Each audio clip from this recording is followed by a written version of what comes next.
covering the four corners of comedy. Hello. Hey, everybody. Hello and welcome, Grand Rapids. Thank you for joining us this evening. I'm your anchor, Nicole Melnyk. Yay!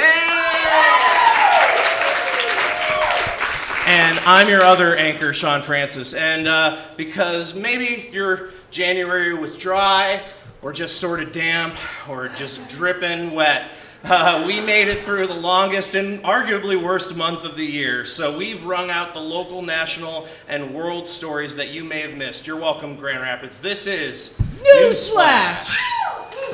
Our first story, something crazy is about to happen, and you're gonna wanna make noise, but don't. So just show your excitement by doing this. We have a very special guest who's gonna come up, I think, on stage. Yeah, bring the house up to half. Lights up to Drew. half for the. Yeah, whoa. There's going to be a pony on the stage for a moment. Make a. Don't cheer. Don't be too loud. It's Get a your horse. cameras out now Don't be if you too want to loud, take it's a a picture, horse. but don't have the flash on. Don't even think about Don't having even the think flash about putting on. flash on this thing. Make some hand noise. Yo, you fucking guys are so excited. Get hype with your hands. This is really happening, everybody. This is. I saw this episode of Parks and Rec. Yeah, this is like. Yeah, what's No. our friend's name? This is Flicka. Flicka. She's 16. 16? She's a therapy horse. How many is that in horse years? 16. I thought it might be. That's amazing. We're from the Equest Center for Therapeutic Riding, and we put about 180 people on horses every week, special needs folks. Nice. So if you hear about us, check us out. We're pretty cool. It's a great place. Yeah, that's awesome. Thank you. Make some noise for the horse with your hands, you guys. How exciting was that? See you, Flicka. Say Bye, Flicka. We love you. Bye, Flicka. We love you. Thank you for visiting us, Flicka. Come back anytime. Keep doing what you do, Flicka. You beautiful horse, you. Pony. A beautiful pony. It's almost a bummer that pretty pony. that I'm over like my January cold that I was fighting, because just last week I was feeling a little hoarse. Yeah,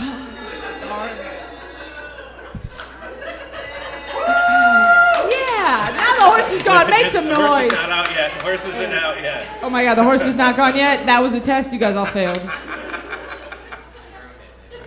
Gone now, so lights are gonna change back. Hey! Yay! And we're back. Guys, we literally just can't plan that sort of thing. Our top story tonight, as if that didn't happen at all. The Grammys were last night, and some pretty historic wins. Sam Smith and Kem Petras won Best Pop Duo category for their song Unholy, making them the first openly non-binary and trans performers to win such an award. And that, combined with their very steamy and very satanic-themed performance, ensured that Ted Cruz and the other MAGA voters will be smashing their phonographs in protest just because it looks like a Grammy.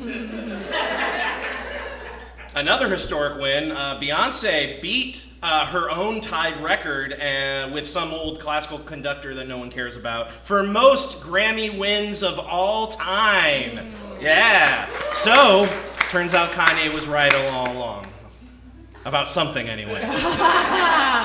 And in a major surprise upset, awarded Song of the Year to Bonnie Raitt and Album of the Year to Harry Styles, making the first wins by a grandmother and a beige mop, respectively. The big highlight, of course, an epic medley of hip-hop classics arranged by The Roots Questlove in honor of the 50th anniversary of the genre, featuring performances from a range of icons, including and not limited to Grandmaster Flash, Barshan, Raheem, Melly Mel, Scorpio, Run DMC, Salt and Peppa, DJ Jazzy Jeff, LL Cool J, Rakim, Public Enemy, De La Soul, Scarface, Ice-T, Queen Latifah, Method Man, Big Boy, Busta Rhymes, Missy Elliott, Nelly, Too Short, Swizz Beatz, The Lox, Lil Baby, Glorilla, and Lil Uzi Vert. What, no room for Rappin' Rodney? Or the Rappin' Duke? Do-ha, do-ha? I don't know. Last week, a Chinese balloon was seen drifting across North America. It started in Alaska, made its way through Canada undetected until it was finally spotted floating from Montana to North Carolina and was shot down near Myrtle Beach by the U.S. military for suspected spy surveillance.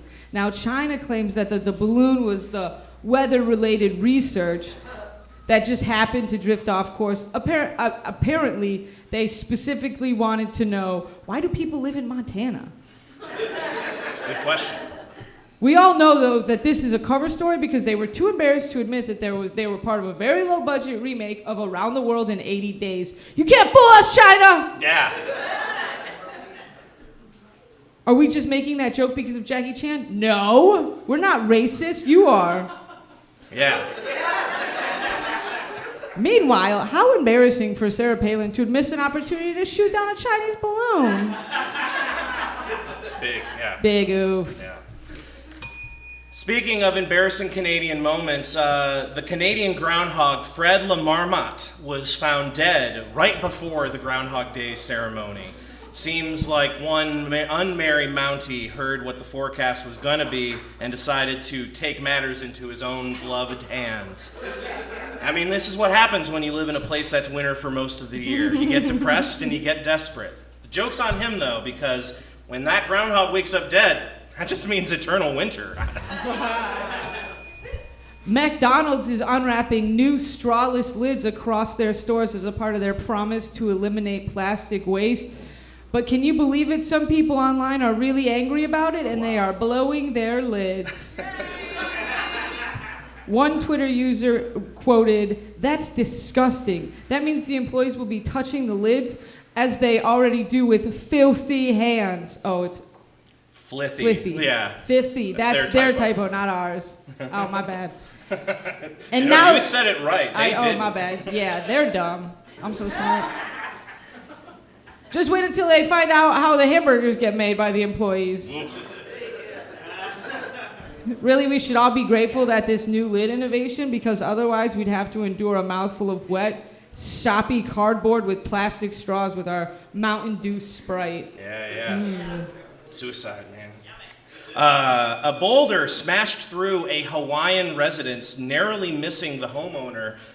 Such a narrow miss by the Rolling Stone, the residents have been asked to ask if somebody will give me shelter. I mean, I know it's only a rock and roll, but they don't like it. And because of the giant hole shattered through their walls, they're going to have to paint it black to hide the damages. There's a lot more, guys. Hold on. Quote the boulder, "Once you start me up, I'll never stop." In its defense, though, it was also shouting, "Can't you hear me knocking?" It still decided to roll through anyway, just like a team of wild horses, like Flicka, of all people. Once the homeowners calmed down, though, they did need to eat, so they just said, "Let's spend the night together at a Ruby Tuesdays."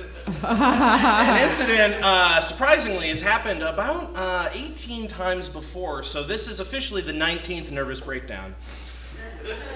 And they're going to get more obscure as we go. And while they're hopeful that they might get some satisfaction from the insurance policy, they also know that you can't always get what you want. But if you try sometimes, you just might find you get what you need, which is apparently a boulder rolling right through your house.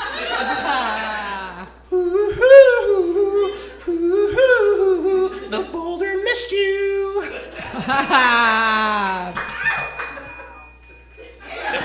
That's it. That's it. For Sean. Yep.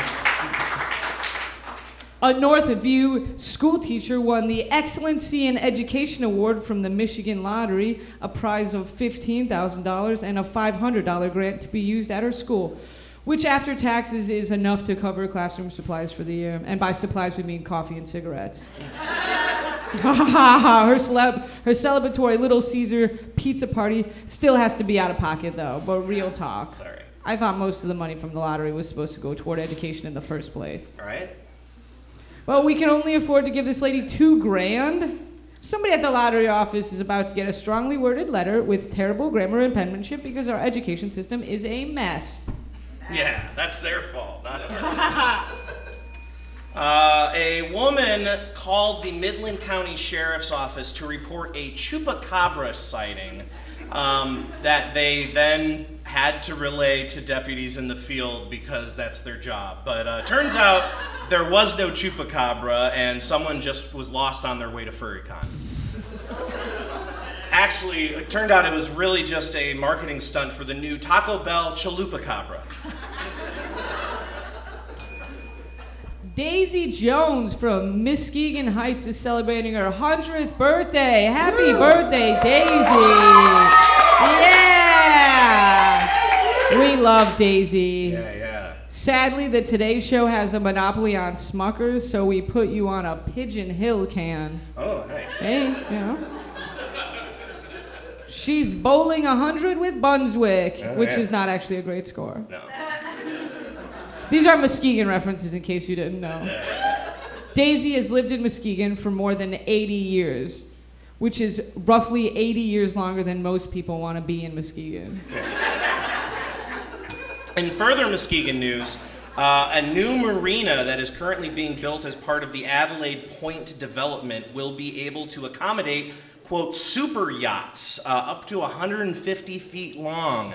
And as soon as this story broke, searches for Muskegon originating from 80s yacht rock dads have spiked over 400%. Now, this is not Muskegon's only attempt at attracting a new, more upscale clientele. The city is also reportedly considering the following: painting a giant portrait of Jeff Bezos on the Amazon apartments. No actual connection to Amazon. Rechristening the USS Silversides that is docked in the harbor as the USS Platinum Sides. And finally, officially changing the city name to Elon Muskegon. An American tourist was arrested for vandalizing a Jesus statue in Jerusalem. Wow, guess Fox News was right. There really is a war on Christianity. The man was visiting Via Dolorosa in Jerusalem, which is the road believed to have been walked by Jesus as he carried the cross and was whipped. When the guy saw the statue, he pulled out a hammer and started beating the statue while shouting, "You can't have idols! This is a holy city!" That's a verbatim quote, everybody. That's really what he said. Now let's nail down some facts. This would never have happened if Jesus was a woman who was taught from a young age that there are certain streets that you just don't hang out on. We cross them right off our map. And since this is technically the second time Jesus was hammered, it leads to some grave concerns, especially since Via Dolorosa means the way of suffering. This raised the question, why was Jesus on the road if he didn't want to suffer? He probably agreed to it and then changed his mind afterward. Maybe if he didn't dress like such an idol, this would never have happened. Spicy takes from Nicole on Jesus, everybody. No, you're right, though. Not trying to slut shame, but Jesus is kind of a slut, you know? I mean, good for him. Go get it, Jesus. I mean, hanging with a bunch of dudes and prostitutes, getting sloppy on wine. Go off, King of Kings. Speaking of the blood of our Lord and Savior, Michigan has proposed trading blood for tax credits. For $20 a donation, you can donate up to 6 times per year, which equals a whopping $120 tax credit. Guess we're doing all right in math after all. So I take back what we said about education. Now, I know that people call tax collectors blood suckers, but this is ridiculous. Now, everyone don't run out and just start pumping right away. This isn't an actual plan yet. And for one, I'm a little skeptical. I mean, the transfer rate of blood to plasma seems a little off here. I mean, BioLife is offering $900 a month, and $120 for a whole year is your best offer for my blood. It's my blood money and I want it now! Michigan wants your blood. Massachusetts wants your organs. Whoa. Organ donation numbers are so low in Massachusetts. How low are They're so low, a new bill is being proposed that allows inmates the ability to donate organs and marrow in exchange for reduced prison sentences. That's not a joke, that's just a sentence. That's how low they are. Now, maybe this sounds pretty creepy, like a dystopian novel where you're selling your organs for freedom. Yeah, Well, many critics of the bill agree. Since saying it's coercive and takes advantage of incarcerated folks. Yeah, On the other hand, I learned that crime doesn't pay, but it may cost an arm and a leg or a kidney. The plus side now is that inmates have the choice to swap the freedom donations cookies for cigarettes. So, finally, there have been reports from skiers in Idaho of being attacked by coyotes. And so park officials are having to resort to the only method they know how to get rid of these pesky animals, painting a highway on the side of a boulder. But just make sure there's no houses underneath the boulders, just in case. But now, Grand Rapids, you're welcome. Newsflash! Newsflash! This is Comedy Outlet Monday!